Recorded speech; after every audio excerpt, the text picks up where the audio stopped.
May hapon, ni ako dinhi karon sa syudad sa Petra, sa Jordan. Kini nga word wala masulat sa Bible. Kundili ang nasulat is the word Sela, which means rock. Kaya sa inyong makita, puros gyud noon mga bato ang niadinhi mga igsuon.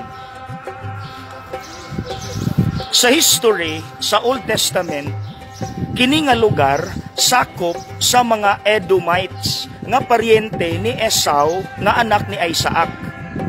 Unfortunately, kontra sila sa mga Israelites nga gitukod ra ba ni Jacob nga igsuon ni Esau. Nganuman, kaysa dihang nilabay unta ang mga Israelites, wala paagia sa ilang lugar sa mga Edomites. Padulong unta ang mga Israelites sa Canaan, wala nila paagia. Ikaduha, katong misulong si King Nebuchadnezzar of Babylon ug giguba ang Jerusalem, mas gilabanan sa mga Edomites ang kontra kaysa sa Israelites nga paryente ra. Sumauto nga gitunglo, gikondem nilang prophet Isaiah, Jeremiah ang mga Edomites. O sige ingon ni prophet Jeremiah, like Sodom and Gomorrah, no one will live in you. Ug tuod man, bisag unsa kalig-on sa lugar mga igsuon, wala gyoy nagpuyo dinhi. Tinuod biya gyud na. Kay kung kita bitaw, magpuyo taog kinabuhi nga wala nagsubay sa kabubuton sa Dios, wala ta nagsubay sa gugma sa Dios, naghimo tagdautan, walay ganahan nato.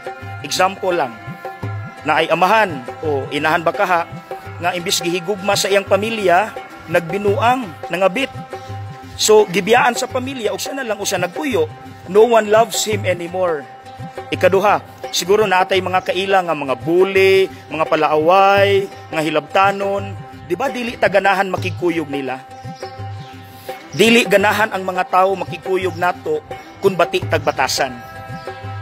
So, sama sa giingon ni propeta Jeremiah nga sama sa Sodom and Gomorrah nga gisilutan, sama pod sa mga Edomites wala na nagpuyo dinhi, kita pod, if we do not do the will of God, if we do not do the love of God, no one will love to live in our hearts.